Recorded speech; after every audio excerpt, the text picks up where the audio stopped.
Welcome to Shoot 'Em Up!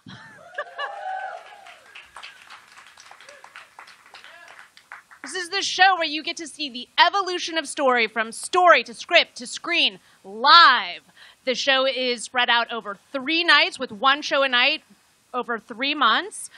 First, we see true stories told live. That's happening tonight. The stories are then randomly paired with screenwriters who have a month to go away and write a short script based on the stories that they were paired with. Then you guys all come back and we watch live radio play style readings of those scripts. And then filmmakers are randomly paired with the scripts, and then they make a short film with or based on the scripts that they were paired with. It's highly exciting. Come and be a part of the whole thing. We're so excited that you're here tonight. Tonight we're here for true stories. We've got 6 amazing storytellers. So let's kick this thing off, shall we? Our first storyteller coming to the stage is incredibly striking. She's got the name of a superhero. Please welcome Lichelli Lazar-Lea.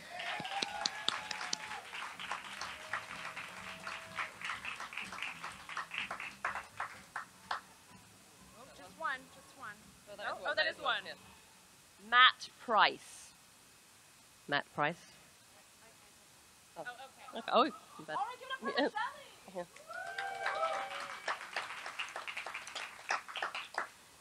I grew up in England, and not the cool, groovy part of England, London, that you're thinking. I grew up in the whitest part of England.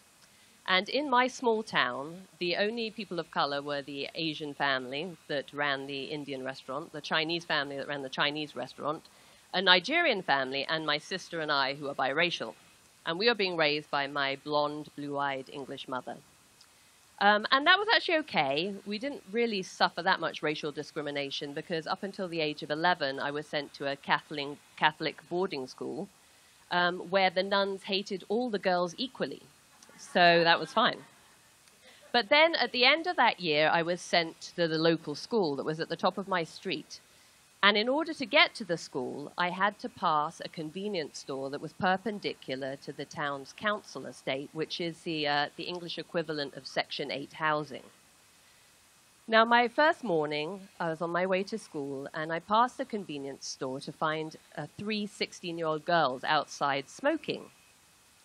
And immediately, the shortest of the 3 saw me, kind of elbowed her friends and was like, "Watch this." And they started following me up the street, saying, "Ugh, what's that smell? Smells like poo. Oh, it's a packy. Ugh, packy smells like shit." And they proceeded to follow me all the way up to the school gates, chanting all these slurs, until I managed to escape onto the school campus, and they just left. I left them to their raucous laughter. This was my life for the first 2 weeks at my new school. Every morning, the girls were waiting for me. Every day, they would follow me up the street, shouting all these racial slurs. Sometimes the other kids, there was a boys' school nearby, and sometimes the boys would join in too.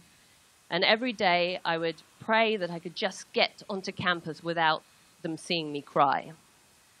And the hardest part of this was that I had no one I could talk to about it. My sister was 9, and I didn't want to scare her about what was going to be her fate when she started at the new school. And my mother was a teacher, and she had taught me and sat me down when I was 5, the first time that I suffered racial discrimination. And she said, "Darling, you know, racist people are ignorant, and you shouldn't let their power hurt you. You are black and strong." And she'd played me James Brown records, and I couldn't now confess to her that I was in pain, because being weak was the worst thing that you could be in my English family. But after 2 weeks of this, we were sitting down at Sunday lunch, and she asked me how was school going, and I just couldn't keep it in anymore, and I burst into floods of tears. So my mother, first of all, she was obviously very upset that I'd kept this a secret from her for 2 weeks. And then she sat me down. She said, "Well, darling, are you the color of poo?" And I was like, "No." And she said, well, do you smell like poo? And I said, well, no. She said, well, you tell those girls that. You tell them your real name. So that night, I couldn't sleep a wink because I kept enacting what was going to happen to me when I confronted the bullies the next day, you know, and I imagined myself in hospital and in traction after they beat the shit out of me, you know. But no manner of beating could possibly be worse than that look of disappointment my mother would give me if I didn't stand up to them.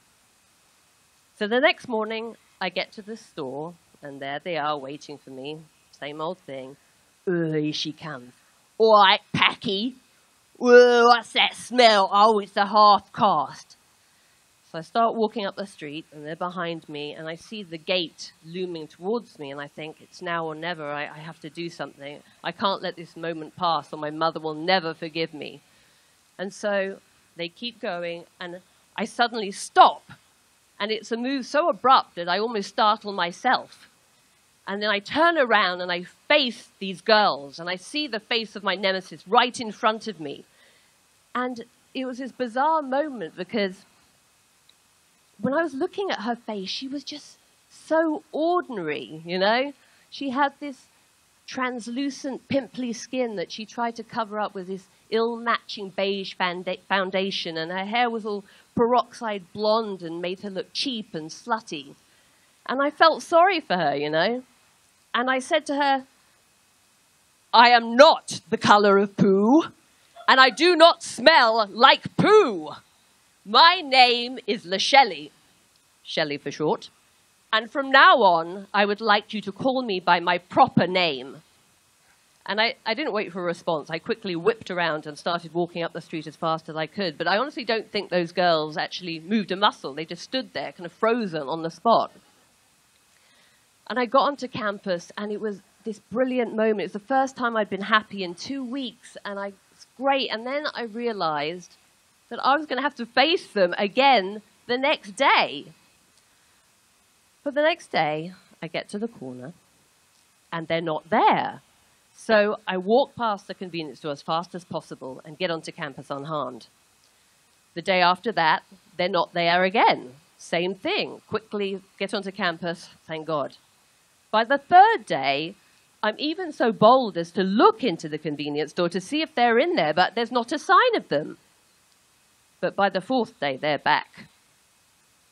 And as I start walking towards the store, I see one of the friends elbow the leader and say, "Oi, here comes the half-caste now."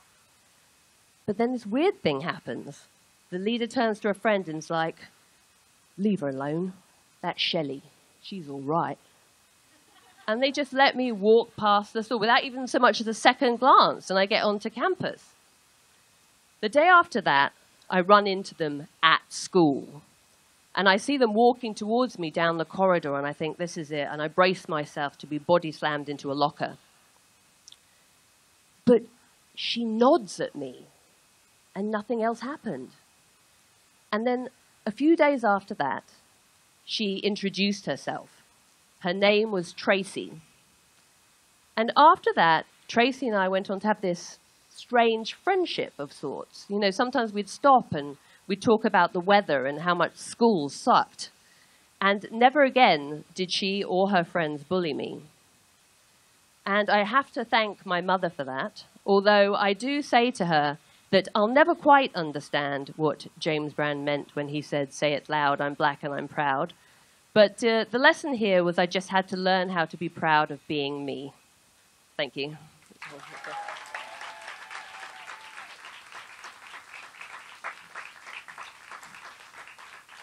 Yes, Lichelli, girl, be proud.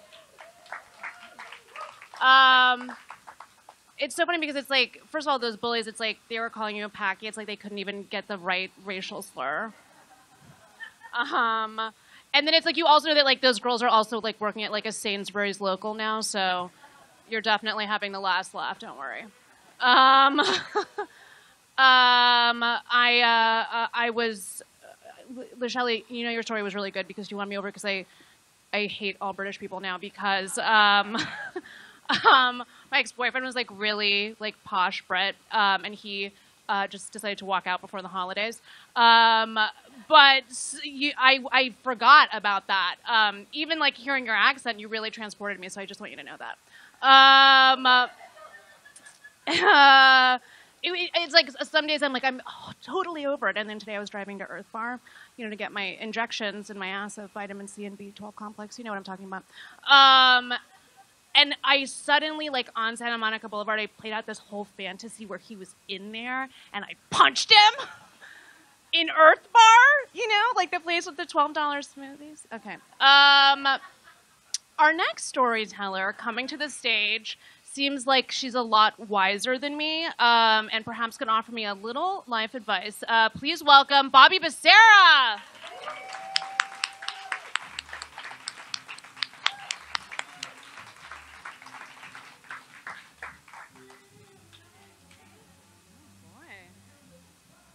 Brad Baukakaus, this is your lucky story. Give it up for Bobbie. Okay, thank you.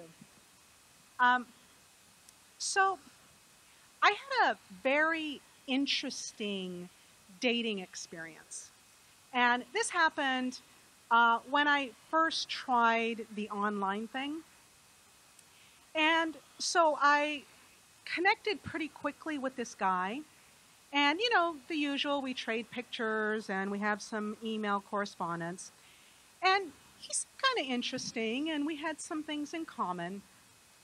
But the thing that stood out was our communication just came so easily. There were no kind of weird feelings and no awkward moments of, oh, gee, I wonder what I'm going to say. So that was cool. And so we moved pretty quickly from our online communication and decided we needed to talk directly. So we started talking on the phone, and surprisingly, the comfort that we had online transitioned to our telephone discussions. So, cool. So after a little while, we decided, okay, we seem to like each other well enough, so it's time to meet.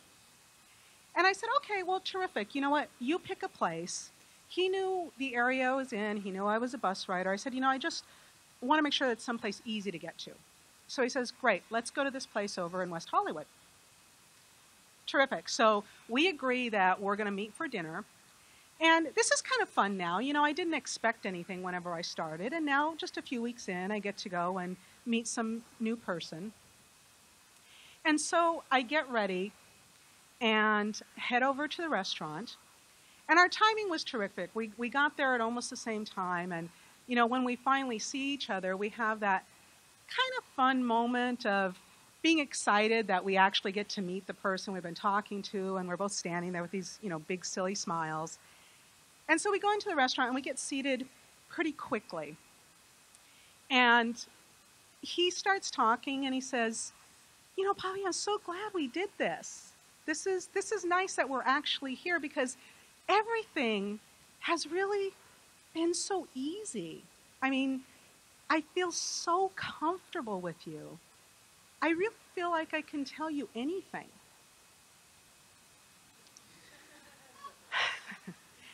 So,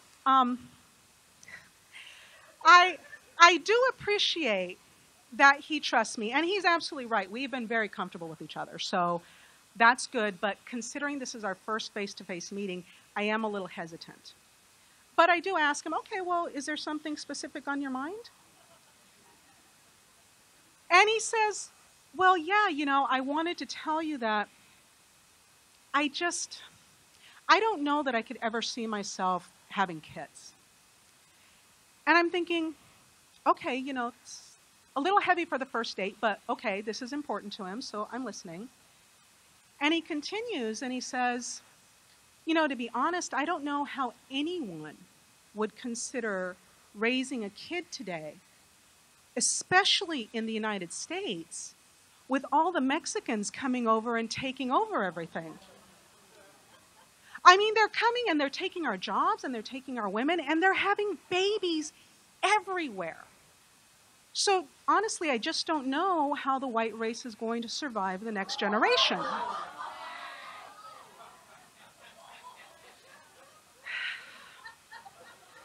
So at this point, I'm a little torn because, you know, the truth is, the date's kind of over, you know, for me. But given the setting of this discussion, to be honest, I'm kind of intrigued. And I sort of want to see where this is going to go. So I decide to stay. And I asked him, I said, you know, well, do you know any Mexicans? Because, you know, you live in LA, they're everywhere. Did something happen? And then he goes on to tell me the story. You know, he told me the story about when he was back home in New York, and his dad was a firefighter and served many years, and he ended up getting very sick. And there were these guys that he would run into who happened to be Mexican, and every time these guys showed up, they were just hateful. They said terrible things about his father and actually laughed about his illness. And as he's telling me the story, I'm really watching him because I can see that whatever happened, he is still holding the pain from this. So I really feel for him, and I tell him, you know what? That was awful. I don't blame you for hating these guys. I mean, you didn't deserve that. I'm sorry that happened. And, you know, we're kind of quiet, and he kind of nods, and I give it a moment, but then continue and say, but, you know, that's not really a Mexican problem. That's a problem with hateful people. That's a problem with disrespect. But that's not really a Mexican thing. So he kind of, you know, is quiet and kind of nods in agreement. And by this time, our dinners have come. And so we're still kind of in this little quiet space. And I'm still kind of watching him because I'm, you know, waiting for the moment. And finally, it hits him. And his whole face changes. His eyes widen and he looks directly at me and says, wait, you're not Mexican, are you? And I'm sorry, I just start laughing, okay? This is just too insane. And, you know, he's kind of frozen in that moment, but then he starts laughing. You know, I mean, what is he going to say, right? And I'm laughing, and I start asking him, was there no clue? My name? My hair? The skin? The eyebrows? Anything? Was there anything that suggested that maybe I might be Mexican? And he said, yeah, I saw that. I just thought you were Italian. And I'm like, okay, well, you know what? Obviously, there's nowhere we can go from here. And there's absolutely no reason for either of us to even attempt to impress each other, which was great. Because now we actually have a chance to have a real discussion. And so we didn't quickly go through and wrap up the night. We actually stayed and talked for another hour and a half. We had our dinner, and we were able to ask each other real questions and listen to a point where we could actually learn some things about each other. And even though this did not result in a second date, I do like to consider this a success because we really did get to enjoy each other. And you know, at the end of it all, I hope that he goes and maybe reconsiders some of his opinions. But, you know, for me, being of mixed ethnicity, this is not the first time that someone has said something to me after they've made some inaccurate assumptions. So I've had to make a decision about how I'm going to confront it every time it happens. And for me, I don't want to be angry and I don't want to be defensive because, you know, I don't have anything to defend. So I try to remind myself that if I can allow enough room for both of us to actually show up honestly, then suddenly there's an opportunity for a moment of genuine connection. And that's pretty cool when that happens, even if it doesn't look the way I might have expected. Thank you.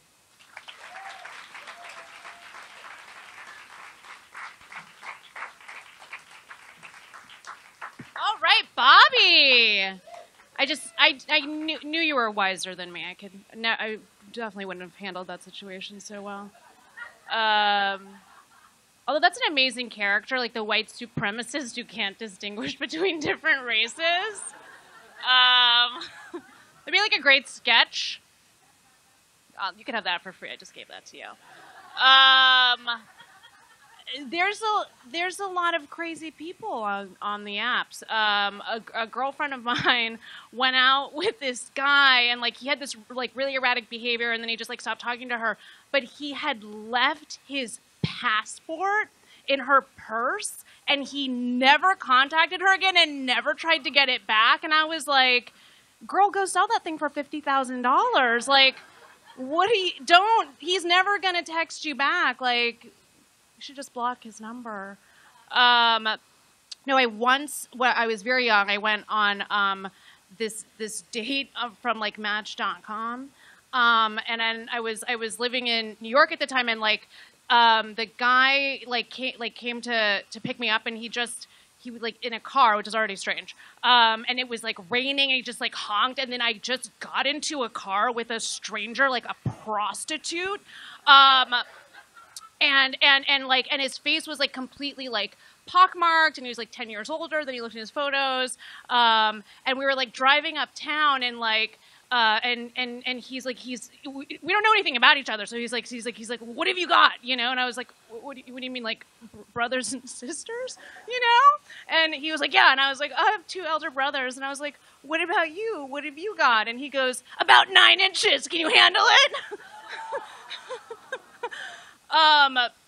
And then I was like, and then we're still driving uptown, and all of a sudden he pulls the car over, and he's like, I gotta pee, and he runs in, and he's like, don't leave, and like he runs into like this pizza place, and I stayed in the car, and he came back, and he was like, oh good, you didn't leave.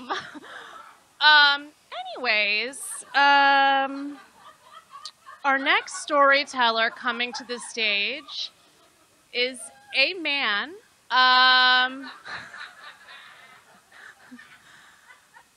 So please renew our faith. Help me welcome Jake Kroeger.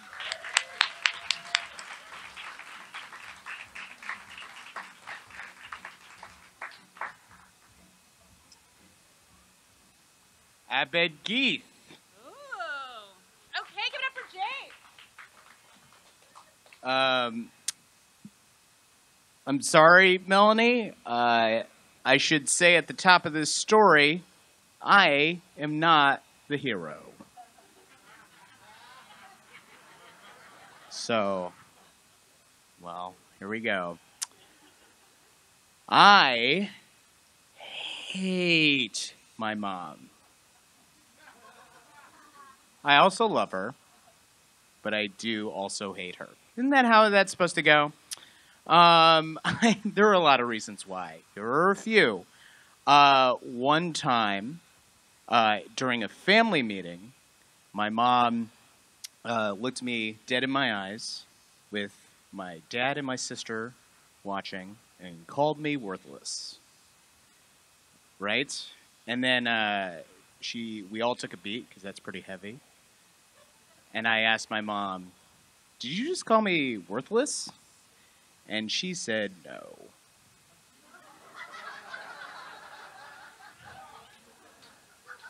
Yep, denies it to this day. I should just pepper in there. She voted for Trump. Yeah, it's not great. One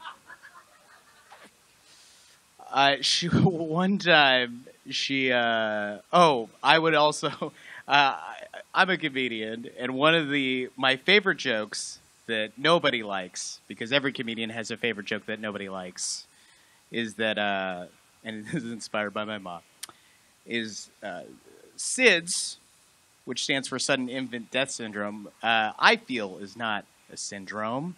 It is more a superpower, sort of a cognitive ability to realize that your mom is your mom, and you just want to check out early. That's the best that joke's ever done. One Christmas, my folks got me, as a present, this book entitled The Gift of Fear. It's a real book. You can buy it. It is effective.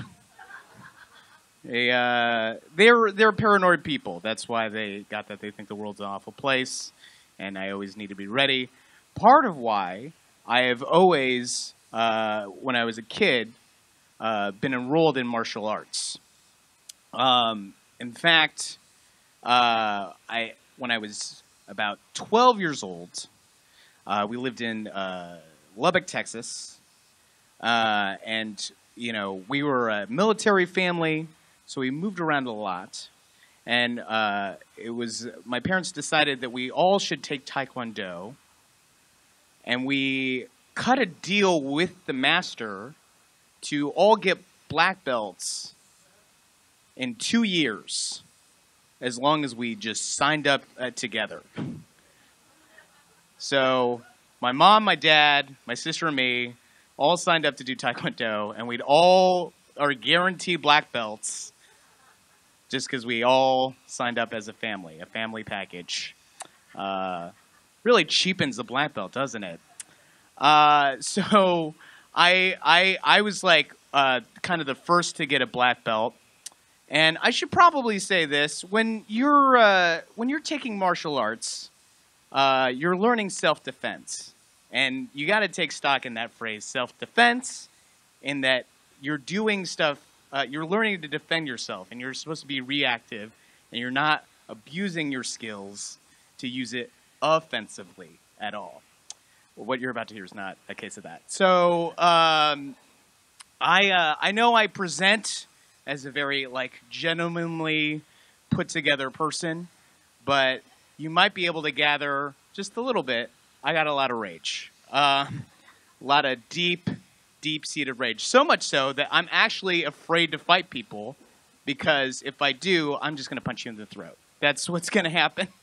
So I don't want to do that, so I don't get into fights, and I do try to avoid that. I don't know if you guys have done martial arts or taken any self-defense classes, but if you do, there are you have different colored belts, and as you move up in rank, you get these belts. And the way you do that is there are these test days, and it's a whole big to-do, and a bunch of people get together. It's usually a bunch of kids, a bunch of soccer moms, and part of the test is a sparring portion. You do actually have to fight somebody to move up. As I stated with my rage, I tended to beat the crap out of people a lot. So much so that soccer moms would warn their kids if they had to spar me to just make sure you cover your face. So I moved up pretty quickly. I was the first in my family to get a black belt, and then the next in line was my mom. Sounds like some of you are ahead of me. That's fine. My master thought it would be a really great idea if my mom sparred me for her black belt. Yeah, he thought it was such a great idea. Before we actually had to do it, he joked, "You shouldn't go so hard on her if you want to eat tonight." I didn't think it was all that funny, just like you guys. So, time kind of really slows down when you go to fight somebody, and especially if you're related to that person. And a lot of thoughts are going through my head, again, I hate my mom, and here's a great way to, let all that rage out, but also people are watching. So, I'm not really going to get away with it. And I don't know what to... She's also my mom, and I do love my mom. She has done a lot for me. I don't have any student debt, thanks to her.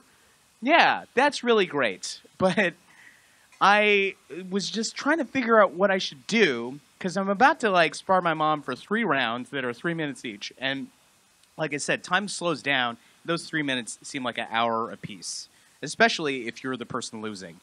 And so I'm kind of going back and forth. Should I go easy? Should I go hard? I don't know. And right before we're like set to spar, this thought comes over me, and it's this. She is testing for her black belt. I do think she should earn it. Now, let me say here, we're all wearing a bunch of padding. She has a pad over her helmet and her chest and shins and forearms. So, like, she's protected. But that doesn't change the fact that for 3 rounds of 3 minutes each, I punched and kicked the shit out of my mom. And, you know, because we had made that deal, she did end up getting her black belt. Even though I thought she didn't earn it. But that's beside the point. The thing is, as much as I was angry at my mom and I, like, want to, like, you know, get all this aggression out in a very, like, literal physical way against her, that didn't really solve anything. And as I stated before, self-defense is self-defense. It's not self-offense. And it is definitely not a way to solve a fractured relationship with your mother. So even though she voted for Trump and I still live with her, going forward, I have thus not gone and kicked the shit out of my mom. Thank you.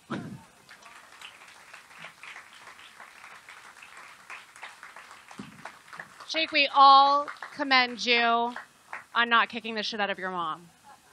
There are still good men out there, ladies. Keep the faith. What was that book, The Gift of Fear? I feel like maybe my dad wrote that and sent it to your parents. My dad sent me a WhatsApp message on New Year's, and he was like, Happy New Year's. And then he like chastised me. He's like, you're horrible with money. And then he was like, I just want you to know I'm $55 million in debt. So don't expect anything when I die. And I was like, well, I've expected nothing from you in life. Why would we start expectations at death? And also, I'm like, do you know how crazy you have to be $55 million in debt? And like, I wonder where I picked up my poor money management skills. Okay, our next storyteller coming to the stage. I don't want to play favorite. She's my favorite. She's a black girl who looks amazing in a black dress, a big dress, although tonight she's wearing more of a cocktail number. Please welcome Aydrea Walden.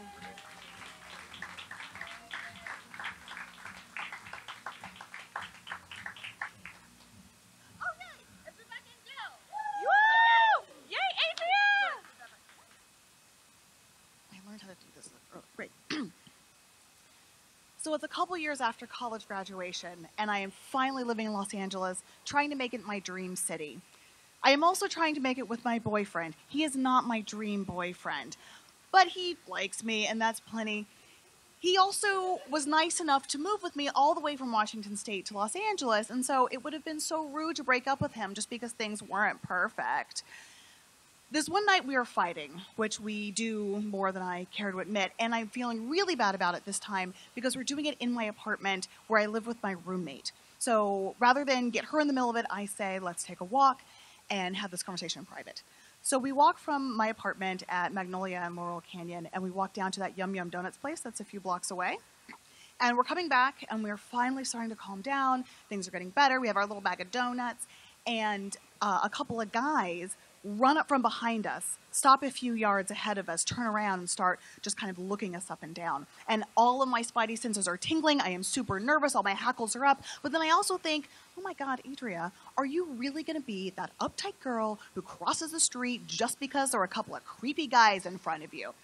And then those two creepy guys ran toward us, pulled out a gun, and started mugging us. And they get us cornered, and they're just like, "Give us your wallet." And so we do, and then like, "And your watch." And my boyfriend takes off his watch and gives it to them, and then they grab him. They grab him, and they start going through his pockets and his clothes, looking for more stuff to take. And I just stand there, terrified and trembling. Now, when some people are very scared, they fight, they go into action, and they like do something. And some people flee, they just run away. I don't do either of those things. When I get really scared, I just like to check in and make sure that everyone is having a super okay time. And that's because when I was a little girl, I didn't have a mommy or a daddy. I mean, I had parents. I was raised by the people who birthed me. But my parents never let me call them mommy or daddy. I had to call them ma'am and sir. I also never had to go poo-poo or pee-pee. I mean, I had a normal, like, functioning tract, but ma'am and sir insisted that I use the adult words for these functions. And if you've never heard a 5-year-old say, "Excuse me, ma'am, may I get up from the table? I believe I need to have a bowel movement," then your life is going in a better direction than mine is. When I was growing, when they had dinner parties, I was never allowed to, like, zone out with an iPad, in part because it was the 80s and they hadn't been invented yet. But also because when they had company, I was expected to sit at the adult table and eat the adult food and engage in adult-level small talk and make sure that everyone felt included in and honored by the conversation. I don't know why my parents were such sticklers for such high levels of politeness, but they were, and it definitely screwed up my perspective going forward. Like one time in high school, I definitely brought a guy on a date that I had with a different guy, because I didn't want the guy I liked to feel obligated to entertain me the whole time. And now, standing in front of these muggers and watching them assault my boyfriend, that same instinct to be super polite kicked in again, and again, it did not have the desired effect. Because while they were looking for things to steal, I thought to myself, oh my God. Like, in my panic and fear, the only thing rational that I could have was, oh my God, I'm being so rude. Here I have this dessert, and I haven't offered them any of it. And so rather than calling 911 or screaming for help, I'm just like, do you guys want these donuts? I have these donuts. We just bought them, and we're happy to share them with you. I have these donuts. They're really fresh. Did you guys want some donuts? You can just have them. And they turn to me, and they're like, we don't want your stupid donuts. How dare they? My stupid donuts were actually the most valuable part of this transaction. We were recent college grads with degrees in communications. There was no money in that wallet. And that watch they thought they were going to pawn was a $20 piece of crap from Sears. And these donuts were A, delicious. And B, they were being offered. And when someone offers you something, whether you want it or not, you take it, you say thank you, and then you deliver to them a note of appreciation via U.S. Post within 7 to 10 business days. I was willing to look past the thank you note part, but I could not believe that they did not appreciate my gift. And no, they didn't. Instead, they just shoved my boyfriend on the ground and they run off. And when they're out of eyesight, I collapse to the ground too. And I am just crying, in part because I am terrified at what just happened, but also genuinely horrified at how my worldview was shaken. And my boyfriend gets up and he's like, okay, let's go. I want to watch The Daily Show. And I was like, actually, can we talk about this for a second? And he's like, what do you want to talk about? And I was like, oh, I don't know, like the obvious.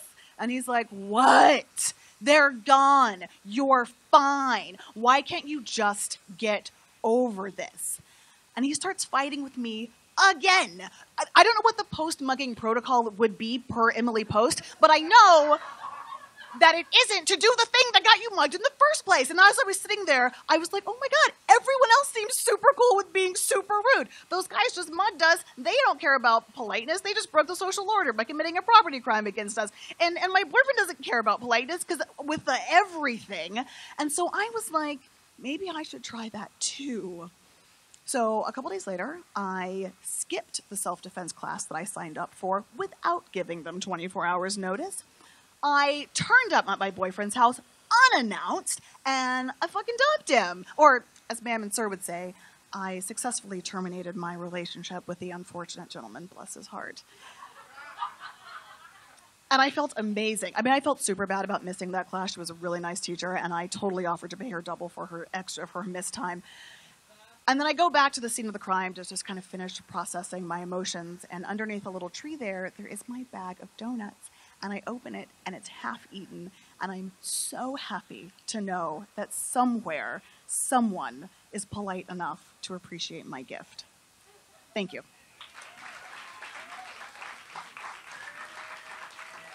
Aydrea! You know, whenever I drive by a Yum Yum Donuts, I always wonder who goes there. And I feel that, Aydrea, it's quite down market for you. You're very sophisticated. I feel like the Yum Yum donut consumer is more of like a trans sex worker. Why am I talking about Yum Yum Donuts? Not the fact that you were mugged at gunpoint. It's because it's uncomfortable. I'm glad that you broke up with that guy. Let's get another lady up here on stage.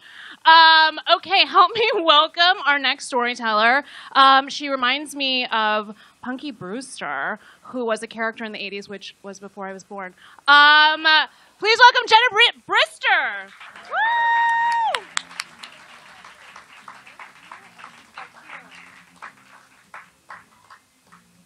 Bahar Eshraghi. Woo! Yes. All right, Jenna. I'm so sorry. It's a lot of names and details. And Punky Brewster was one of my nicknames. Last name is Brister. Kids are really creative. So actually, my story is from the 90s. Was everyone in this room alive in the 90s? No. Yes, right? 18-year-olds and under. Get the hell out. So my parents, growing up, they got one of those Dodge Caravans. Remember when those came out with the sliding door? That was such a big deal. And we got a burgundy Dodge Caravan. And my dad was gone all the time because he, now that I know, was in the CIA. So my brother, sister, and I spent a ton of time with my mom. And so I had a very, Huck Finn, suburban Seattle childhood. Like, painting our bodies and making mud volcanoes with Alka-Seltzer, Taekwondo, shit like that. And whenever we out running errands, we had this thing in the van. It was like a quart saucepan called the pea pot. And if you had to pee and were out running errands, my mom would just like throw the van in a park. And then whoever didn't have to pee would step outside and she'd shut the door. And then whoever did would like pee in the pot. And so I never saw the inside of a public bathroom, growing up. And when you were done, you would squat or my brother would aim over it. And then when you're done, you would like knock on the window, you'd open the slider, take the handle and like toss it into the nearest planter box. And I was like, this is normal. That was a social norm of growing up Brister. I was like the pea pot is there for you. Like, why go before you leave the house? If you have to go, you can just go in the car. Who cares? Like, live your life. And so I grew up very confident for the first 10 years of my life that you didn't have to prepare for anything. And I never saw the inside of even like a Starbucks bathroom. And this was Seattle. Those existed. But no, the pea pot was in the van. And it disappeared from the van around age 10. And that's the same time I stopped wetting the bed, which I'm sure if I told my therapist, they'd be like, oh, those are obviously connected, But I had this feeling like the pea pot will always be there for you. And a couple years went on. And when I was 14, which was, oh my God, I realized 20 years ago, yes, I fell in love with Parks and Rec competitive softball, which explains how I'm dressed this way tonight. I loved softball, not because I was good. I was actually super horrible, as you can probably tell. But I was able to live out my true passion, which was call and response chants. I love that shit so much. Okay, if you guys don't know what one is, okay, this is an example. It's like, hey, Tanya, hey, what? Hey, Tanya, hey, what, hey, what? How do you spell your victory? I split my V, I dot my I, I curl my C-T-O-R-Y. And the whole squad's like, she splits her V, she dots her I, she curls her C-T-O-R-Y. I'm like, that is the funnest shit to me. I was like, yes, what? I get to go hang out with my friends after school and do this? Sign me up. And so the best team in Washington State was Blue Thunder. And my two best friends, Courtney and Mandy, who were like actual athletes, were on it. And their dads were the coaches. And their dads looked just exactly like Prince Charles and Randy Johnson. And they're super, super nice. But you had to try out to get on this squad. And I had played 1 year of competitive softball before that, and I was on a team, no joke, called Purple Rain, REIGN. And so in my 14-year-old brain, I was like, to have a team, it's a color and a weather pattern. Like, that's yellow hail next year, you know? And so I really wanted to be on Blue Thunder, though, because they had the sickest uniforms. They were like cobalt blue tank tops with a cloud and a lightning bolt.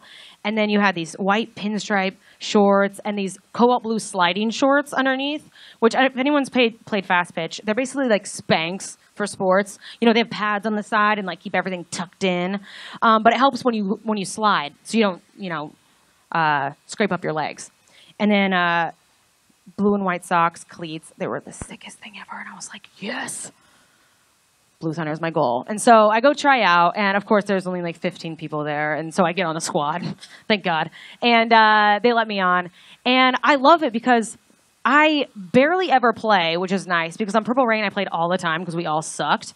But in this team, I don't have to do anything. Like, everyone's great. I get to go on the trips, eat the snacks. Like, it's amazing. And sometimes if we're like score a bunch, Prince Charles puts me into right field. And I'm like, all right, let's do this, you know, which is fine because I would go out there and like, I would like pack Big League Chew, grape flavor, and be like, yeah, I got this, Prince Charles, and like head out. And then, but balls would rarely fly my way, you know, which was great. And I would like just sniff my glove and then be like, I see a hole out there. You know, like I would just do chants from the right field because no one cares. And but the team is really good. And so the season's going on, and we have one major rival, the Lady Eagles. And it's like, if you've seen heavyweights, they are Camp Varsity. Like, they're terrifying. They have like, they all wore pigtail braids, and they had like yellow and black ribbon tied in it, and they had like scary uniforms with like an eagle face on it. And their pitcher was so scary. It was like if Chris Farley was 13, you know, she was just like, ugh, and she would hit you on purpose. Like, I see people get hit all the time, like, so that we started wearing those helmets with cages in the front so that you don't, like, knock your jaw. I'm like, or we just don't play them. Like, we don't have to play the Lady Eagles, but we did, and I hated it every time.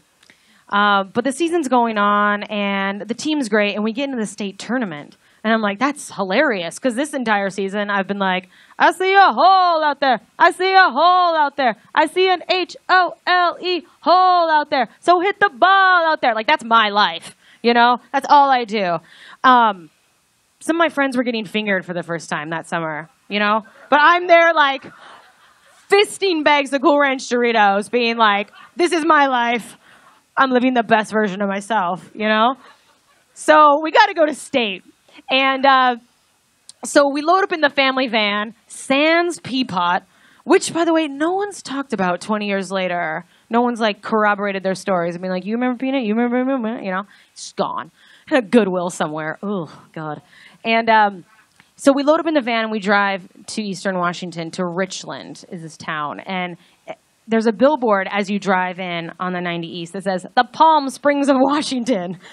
Yeah, because it's like a desert area, but it's like not as cool. But we get there, and it's over 100 degrees out, you know, and I'm super dehydrated already. And so we get there, and we have to start playing softball, you know. And so the first games happen on Friday, and we win, which is great. You know, we play some of our old rivals, which is fun. You know, like the Diamond Dolls, the Silva Bells, all these classic, you know, team names. And Purple Rain doesn't make it because, again, they still suck. But I was like, Blue Thunder, bitches. And so then we get to the next day, Saturday, and there's 3 games. And sure enough, the squad wins. And it's great. I mean, I'm on the bench, loving life, chug and squeeze it because I'm an athlete at this point. You know, I got to hydrate. I'm like, you got 8 more Capri Suns? Pass them down. So that night, we're in the finals. And so we go out for Little Caesars Pizza because, again, I'm on a pro diet. I have to maybe perform in the dugout tomorrow, so I'm going to treat my body right and get some pepperoni. And so the next morning, we have a 9 a.m. game. And we're facing this team. Oh, we play the Diamond Dolls, and we had played them in a regular season. And so we play them, and it's a brutal game because this is like to get in the championship. And we win, but Kelly got body checked by their catcher when she was going into home, and she got a concussion, so she's out. All right, and then Jennifer was sliding into third, and she slid over a glass shard and cut her leg open, hit an artery, blood shoots out, she's gone. Medics carrying her away, and so I'm looking around like, fuck. That's all the reserves. Like I'm the only one in the dugout, and we win the game, thankfully. But then right before the championship, Prince Charles and Randy Johnson come over and they're like, "You're gonna have to play in the championship game," and we're playing the Lady Eagles. And I was like, "What? Okay, you got it, unit, Prince Charles.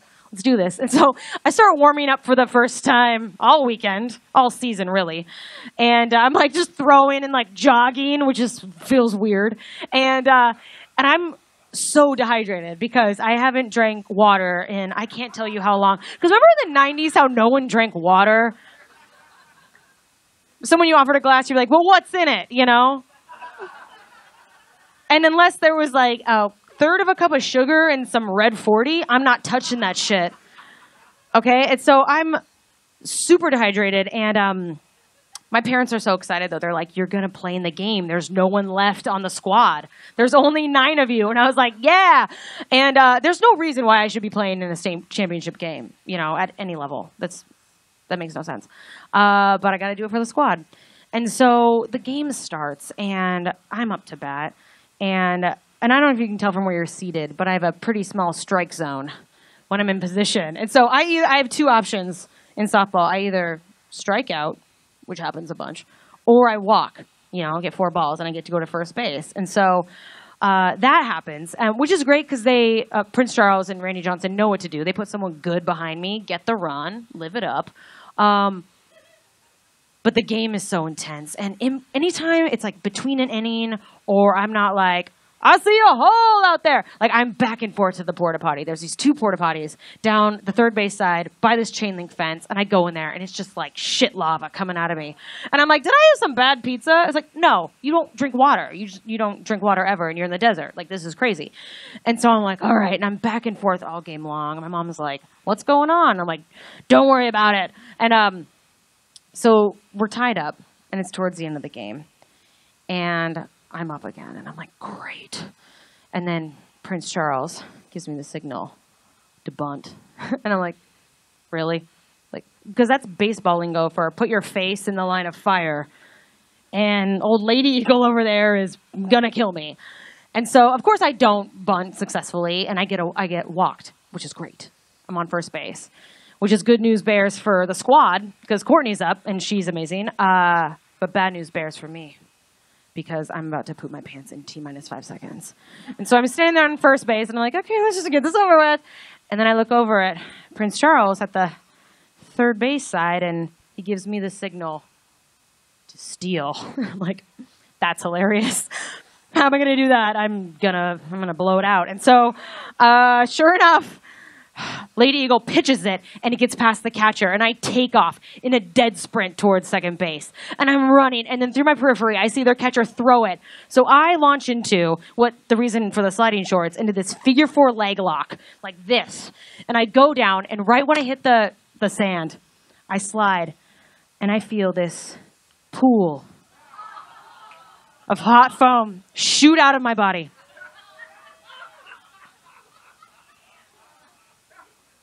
And I'm safe.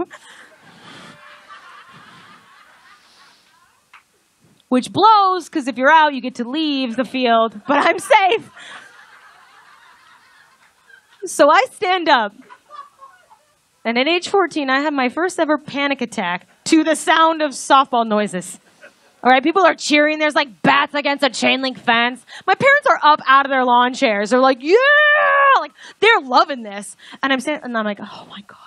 And I can feel it, but nobody can see it because of the sliding shorts. It kept it all spanked in there. 2 layers, dual protection. So, Lady Eagle lines back up, pitches it. Courtney knocks it deep into the outfield. So I take off running towards third. And Prince Charles is giving me one of these. He's like, go home, Brister. And so I'm like, okay. And I round third. And then the whole dugout's up. Everyone's lining home plate. And I'm like running like this, hoping none of it slides out. And I'm like, yeah. And I'm high-fiving. And I'm like, thank you so much. Good job. Yeah, we're winning. And I hit the bag and I peel out. And I go back down the chain link fence towards the porta potties. And no one notices because they're like, we're winning by one. Everyone's loving it. And I get into the porta potty and I peel down my sliding shorts. And it is like a chocolate mousse royale foam party. It's like brown on cobalt. It's like this horrific color scheme for a 14-year-old girl. And a sports hero at this point, you know? And so I take them off, and I get completely naked. I'm wearing the tank top and cleats, and I strip down, but like nothing on the bottom. And I clean up shop, and then I drop the cobalt blue sliding shorts into the hole in the porta potty. And then I'm like, oh my God. And so they're resting in there. And so I unravel all the toilet paper over it so that you can't see. Because I figure, like, if someone walks in after me and they like look in the hole and they're like, oh, it's cobalt blue. Like, someone on Blue Thunder shit themselves. I wonder who it is. Oh, the one without the sliding shorts? Not going to risk that. And so I put the white pinstripe pants back on, and I'm like, all right, you got this. And so I leave the porta potty, and I head back down the third base side. And as I'm slipping back into the dugout, my mom comes over, and she's like, hey, Jenna, where are your sliding shorts? And I didn't know what to say. And I just looked her in the glasses. And I was like, I pooped them.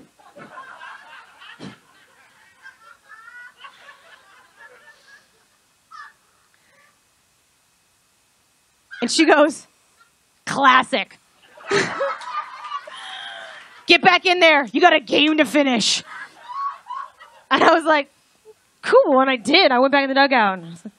And I should have known that the one woman who let me routinely pee in kitchenware in the family van for 10 years would not give a fuck, let alone judge me. We won. And even though the pee pot will, thank God, never again be there for me, my crazy, supportive family always will. Thank you.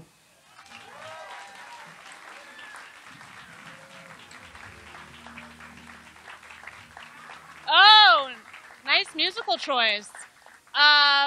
There's been a lot of references to excrement this evening. I hope our more sensitive audience members are okay. Jenna, that was the closest I've ever come to a sporting event, was listening to your story. I would really like to watch the sitcom Growing Up Brister, you know, and the tagline will be, live your life. I was a terrible bedwetter. This is the part of the show where I talk about that. This is why you've all come.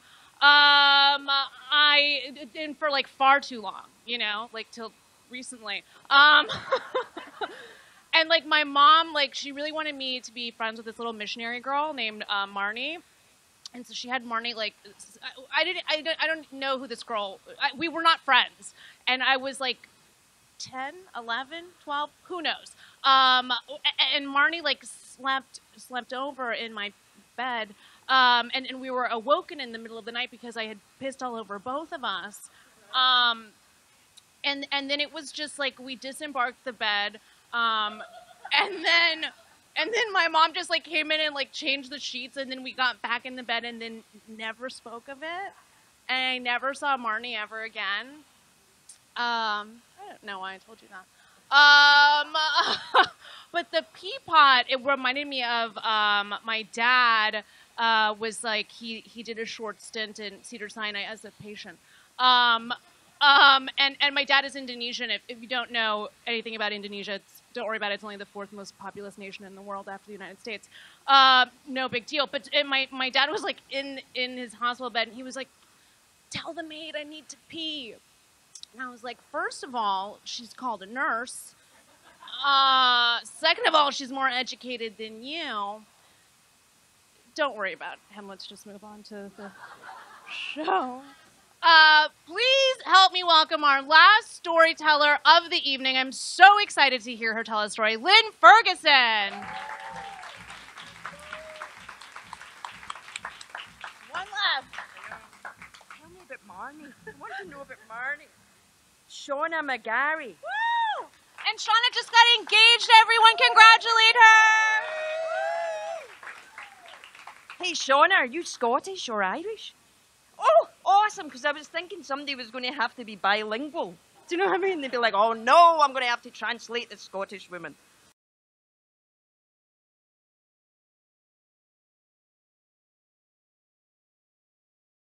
Thanks very much.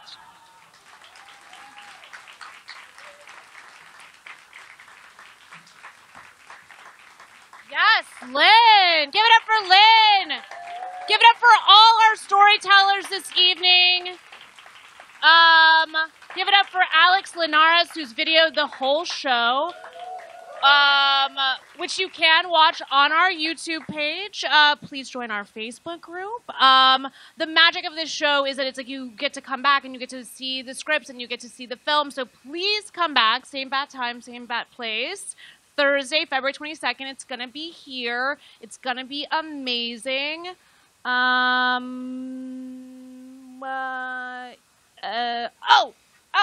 Okay. That's not for you. It's for me. I have some news to share with you guys. I'm filming my first half-hour special. Thank you. So please follow me on social media so you can find out when it is, and you can get tickets, and you can come, and you can be really supportive of the way that you are here. And if you have a comedy show, please put me on your fucking comedy show because I have to get on stage as much as I can before then. You guys are the very best audience. We love you so much. See you next month. Thank you. Bye.